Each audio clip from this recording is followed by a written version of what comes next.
All right, ladies and gentlemen, let's start talking about binomial expansion. Exciting times here in Algebra 2. So, hopefully, fingers crossed, everybody went through and did their binomial expansion investigation the other day so that you guys are well suited to proceed with class today. And in that investigation, we probably went and did all of these different binomial expansions, which is just a fancy way of saying how many times do you multiply a binomial by itself. So first off, we should have done a plus b raised to the zero. Well, mathematically, we should remember that anything raised to the zero is just 1. So I'm going to put a 1 there. A plus b to the first just means it is itself. But the directions in the investigation said that you needed to physically write the number 1 anytime it was a coefficient, which is why we have a 1 right there, and it's why we have a 1 right there. Then if we do a plus b squared, well, that was really a plus b times a plus b. So you get a times a is a squared, a times b is ab, b times a is another ab, and then b times b is b squared. So written in simplest form, it would end up being 1a squared plus 2ab plus 1b squared. If we then went and did a plus b cubed, well, if you were smart about it, you'd think, well, a plus b cubed is really just a plus b squared times a plus b. So you could multiply this by this, and you would get 1a cubed plus 3a squared b plus 3ab squared plus 1b cubed.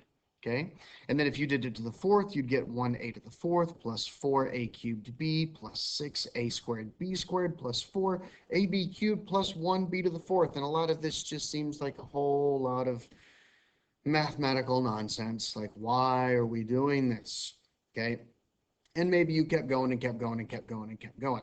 So ultimately, that brings us down to what is called the binomial theorem.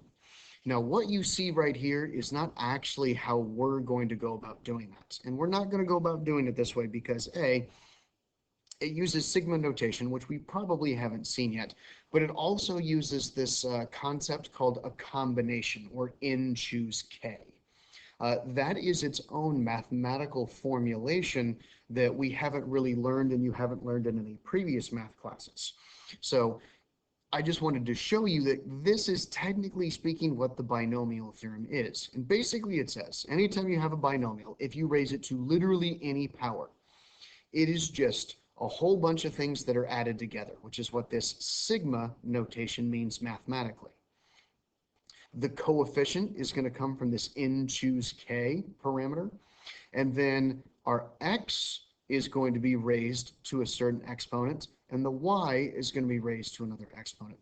And if we go and look at the pattern here, we should see a couple of patterns emerging. Okay, over here to the first, it was 1 and 1. To the second, it was 2, and then 1 and 1, which would make 2, and then 2 over here. To the third, well, we have 3. We have 2 and 1, which makes 3. We have 1 and 2, which makes 3, and we have 3. A plus b to the fourth is 4, 3 and 1, which is 4, 2 and 2, which is 4, 1 and 3, which is 4, 4 by itself, also 4. So there's lots of patterns that are going into this, and that's really where we're getting into with this idea of Pascal's triangle. So Blaise Pascal was a French mathematician and philosopher, because during that period of time, basically, if you were a philosopher, you were a mathematician. If you were a mathematician, you were also a philosopher. And he realized that there's this like super crazy pattern that emerges anytime that you start raising binomials to certain powers. So he went and looked at just the coefficients and said, okay, well, the first coefficient, anything raised to itself, is just 1. And then it was 1a plus 1b. And then it was 1a squared, 2ab, 1b squared. And then it was 1a cubed, 3a squared b, 3ab squared, and then 1b to the fourth. And then that pattern just kind of kept on going. And how are we making this pattern? Well, the idea of a combination basically is counting the number of pathways you can take to get to a certain value. So let's take, for example, this 2 that's right here, okay? If we start at the top of the triangle, okay, and we just kind of go down, as we move down, we can choose to move left or to move right, okay? So how many ways can I get to the number 2 from the top of the triangle? Well, first I can move over here to the left and then go to the right and I get to 2. Or I can move to the right first and then go to the left, and that'll get me to this 2. So that tells me there's actually 2 ways that I can get to that 2. Well, what about like this 4 right here? Okay, well, I could go 1, 2, 3, 4. That's one way I could do it. 1, 2, 3, 4 is another way I could do it. 1, 2, 3, 4 is a third way I could do it. Or I could go 1, 2, 3, 4. So there's 4 different ways that I could get to that number 4. And that's really where the combination part of this comes in, okay? But mathematically, what he also realizes is in order to determine these binary pathways, because you go either left or right, and it's a binomial, everything is squared, then if you just look at the 2 rows above and add them together, you get the one that's below it. So 1 plus 1 is 2. 1 plus 2 is 3. 3 plus 3 is 6. So how could I make the next row of Pascal's triangle? Where there's only one way that I can keep on the outside, but to find this value here, 1 plus 4, 5. To find this value here, 4 plus 6, 10. To find this value here, 6 plus 4, another 10. 4 plus 1, 5, and just 1's on the outside. So really quickly, we could come up with the next row. It'd be 1, 6, 15, 20, 15, 6, and then 1. Okay, so Pascal realized that there's this amazing pattern that emerges anytime you start talking about binary choices. So this is why this is referred to as Pascal's triangle.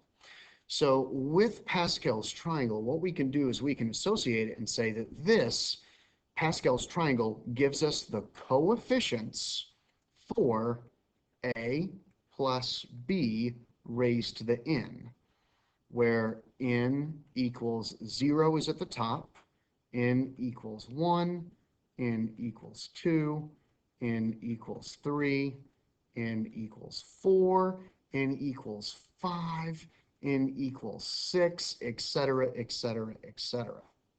Okay, so this we call the first row. This is the second row.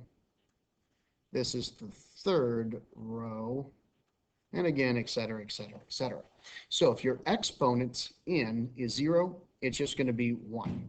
If your exponent n is 1, it's going to be 1 of the first plus 1 of the second. If your exponent is 2, it's going to be 1 of the first, then 2 of the first and second, and then 1 of the second, okay?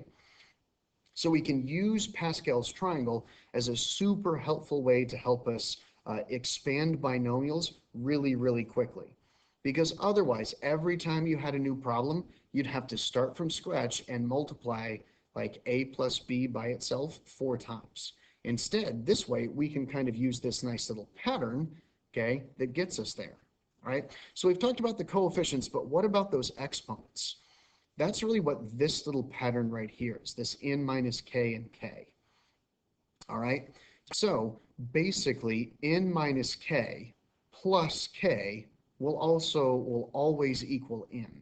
So that's another way that we can go through and see very easily that like when we raise something to the 4th, all of our exponents should add up to 4. 4 plus 0 is 4. 3 plus 1 is 4. 2 plus 2 is 4. 1 plus 3 is 4. 0 plus 4 is 4. Okay, so many patterns that are emerging with this Pascal's triangle.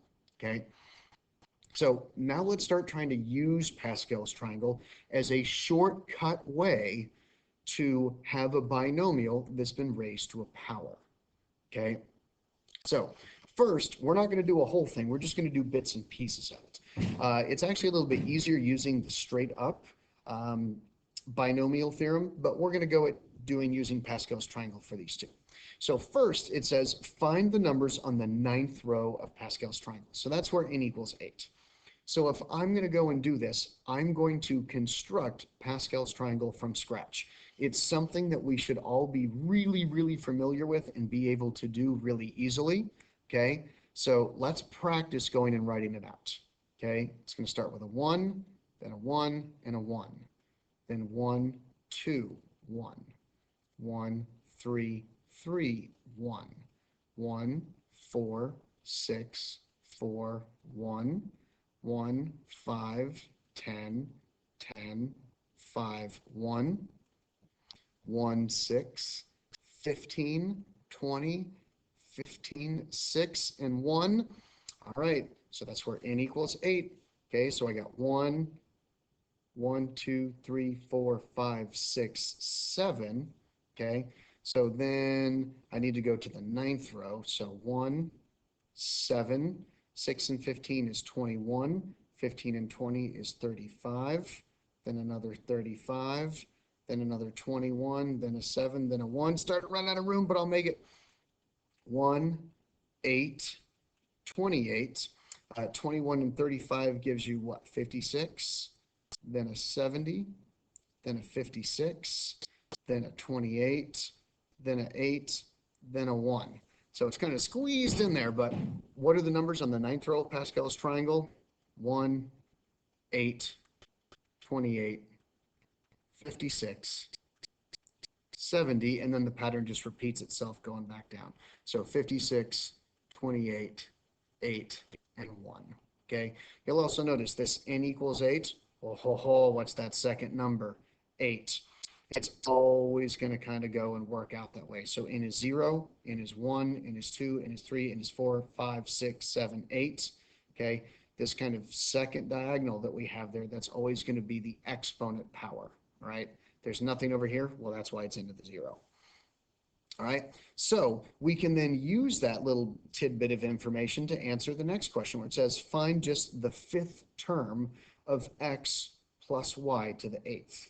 Okay, we don't need to do the whole expansion, we just need the 5th term. So if we look at our triangle that we have here, okay, then we can go and we can say, all right, well, which one is the 5th? So 1, 2, 3, 4, 5. It's this 70.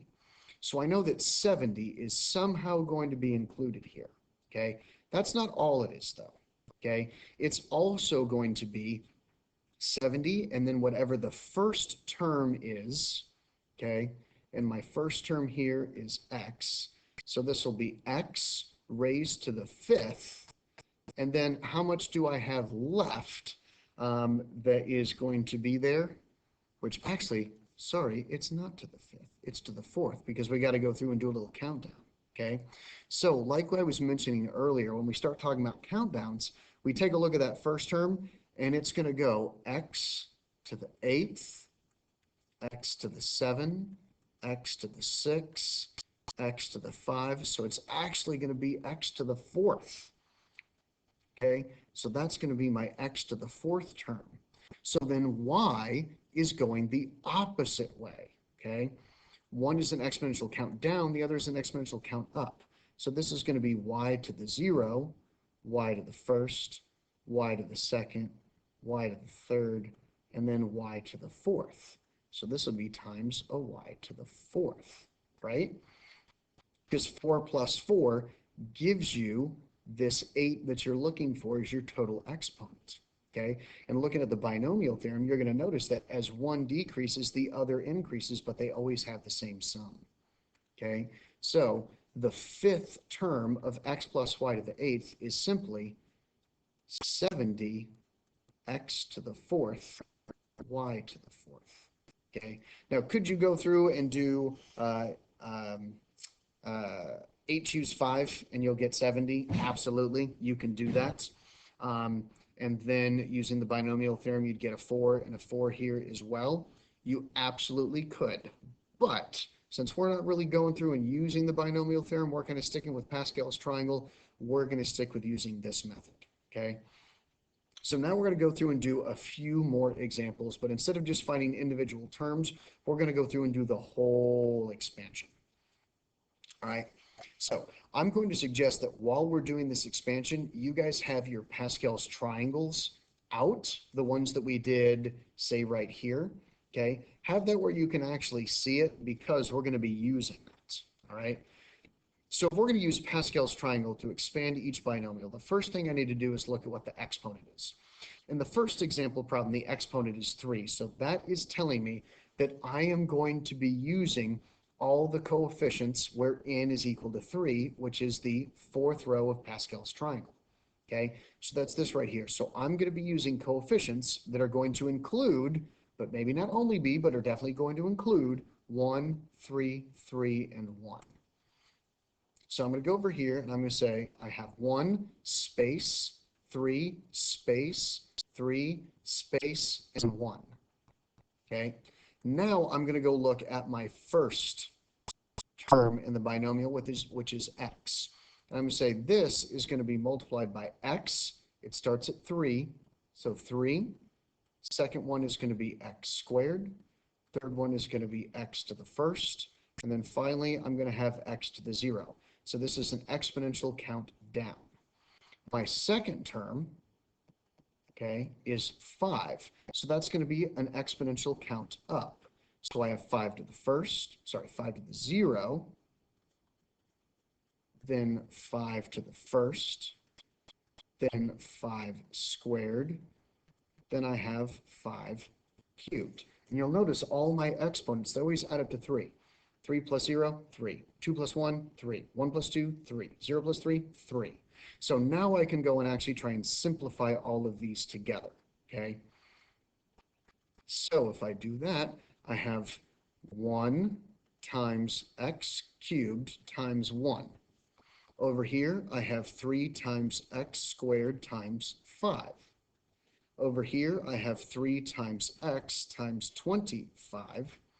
And over here, I have 1 times 1 times 125. So then multiplying each one of these together, that's going to be what gives me my actual solution, okay? And my actual solution in this case is going to be 1x cubed plus 3 times 5 is 15x squared plus 3 times 25 is 75x. And then 1 times 1 times 125 is 125. Okay, and that is your binomial expansion using Pascal's triangle. Okay, so it's using Pascal's triangle 1, 3, 3, 1, and then it's also using concepts from the binomial theorem where our first term has an exponential decrease and our second term has an exponential increase up to that value of n. All right, if we take a look at the second one here, we've got 2m plus 1, and it's been raised to the fourth. Okay, because it's been raised to the fourth, I know that I'm going to need to use the next row in Pascal's triangle. Okay, so that means I'm going to need to use 1, 4, 6, 4, and 1. Notice how I'm still putting space in between all of these because I'm starting off with kind of my baseline coefficients, and then I'm going to start transitioning to using what the actual coefficients are after I go through and do the other parts. So first I've got 2m.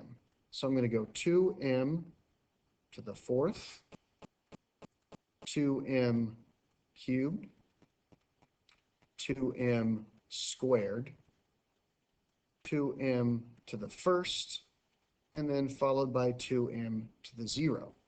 Okay, my next term, or my second term in my binomial, is just 1. So the good news is that 1 raised to any power is 1, but I'm still going to go ahead and write it out just for consistency's sake. So 1 to the 0, 1 to the first, 1 squared, 1 cubed, and 1 to the fourth. Okay, so double check your exponents and make sure everything always adds up to 4. 4 plus 0 is 4, 3 plus 1 is 4, 2 plus 2 is 4, 1 plus 3 is 4, 0 plus 4 is 4, winner, winner, chicken dinner. All right, so now I can start trying to piece these together. So one thing to remember is that when you have something like 2m to the fourth, the 2 is being raised to the fourth and the m is being raised to the fourth. Okay, so this is really turning into 1 times 16m to the fourth times 1. My next term is 4 times 8m cubed times 1. My next term is 6 times 4m squared times 1. Okay, and I'll go ahead and put plus signs in between since all this stuff is going to be positive. Okay, and then I have 4 times 2m times 1, and then I have 1 times 1 times 1. So piecemealing all of this together algebraically, 1 times 16m to the 4th times 1 is just 16m to the 4th. Okay, 4 times 8 is 32, so this is 32m cubed. Okay, 6 times 4m squared times 1, well, 6 times 4 is 24, so this is 24m squared. Then I got 4 times 2m times 1, so that's just 8m, and then 1 times 1 times 1 is just 1. So that is what this binomial expansion is equivalent to using Pascal's triangle to come up with that solution, okay? So could you have done that the old-fashioned way, doing 2m plus 1 times 2m plus 1, then multiplying that by 2m plus 1, and then multiplying that by 2m plus 1? Probably, but I guarantee you this way is a whole lot more efficient. Okay, one more example we're going to go take a look at because I do want to cover one that has a negative in it. Okay, so if we take a look at this third one, all right, we again have a cubed one, so I know that I'm going to be needing to use the values of 1, 3, 3, and 1. So I'm going to go and take a look at my first term. So this is going to be just x to the third, and then x squared, and then x to the first, and then x to the 0.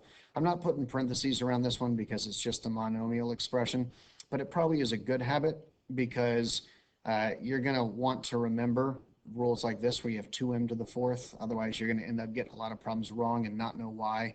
And it's really because you're just needing a little reminder that technically speaking, it's everything that's in your first monomial that's being raised to that particular power. All right, so then our second one here is -2. You've got to include the negative, okay? So this is really -2 to the 0. This is -2 to the first. This is going to be multiplied by -2 squared, and this is going to be multiplied by -2 cubed. So when I go and do a little bit of arithmetic here, this is going to turn into 1 times x cubed times 1. Anything raised to the 0 is 1. Doesn't matter if it's negative, it's still 1. Okay, so this is 3 times x squared times -2. Okay, because -2 to the first is -2. Then we've got 3 times x times, well, -2 squared, remember, is a positive 4. If you're doing this really quickly in your calculator, don't forget, when you're scoring a negative in your calculator, you have to put it in a set of parentheses. Otherwise, your calculator just doesn't do it right. Okay? So then we've got 1 times anything raised to the 0 is 1. And then -2 cubed, -2 times -2 times -2 is -8. All right? So piecing all this stuff together to come up with our final answer, we're going to get 1x cubed. Okay? But it's not going to be a plus. Okay? It's going to be minus because 3 times -2 is -6 x squared. 3 times 4 is 12, so plus 12x to the first, and then minus 8. Okay, so another pattern you should recognize with this is that when we have a negative second term, okay, usually that's telling you that your signs are going to be alternating positive, negative, positive, negative, and that just has to do with raising a negative base to an even versus an odd degree, okay? So we've taken a look at a few examples of how to go through and use Pascal's triangle to do binomial expansions. Essentially, Pascal's triangle is constructed by using patterns that exist from multiplying binomials and certain combinations. Okay, by using Pascal's triangle, it gives us a little bit shorter way to go and expand a binomial. When we use it in conjunction with the binomial theorem and kind of the exponential count down and the exponential count up of each term from within the binomial, it gives us a much more efficient way to multiply binomials together. Now, if you're thinking, whatever, I'd rather just multiply x plus 5 by itself 3 times, keep in mind, I could give you a problem like x plus 5 to the 30th. Do you really want to go and do it 30 times? Not really. Okay, it's only a high school class. Are you going to get a whole bunch of problems with x plus 5 to the 30th? No. But we still want you to use this particular method because it is requiring a much higher order level of thinking to come up with solutions. Okay, so I realize today's been a bit of a longer lesson video, but that's cool because y'all are almost grown-ups. You can handle it. So if we've got time, we'll try and do one more problem before I let you guys go. And make sure that if you have any questions on this, you come and see me during office hours.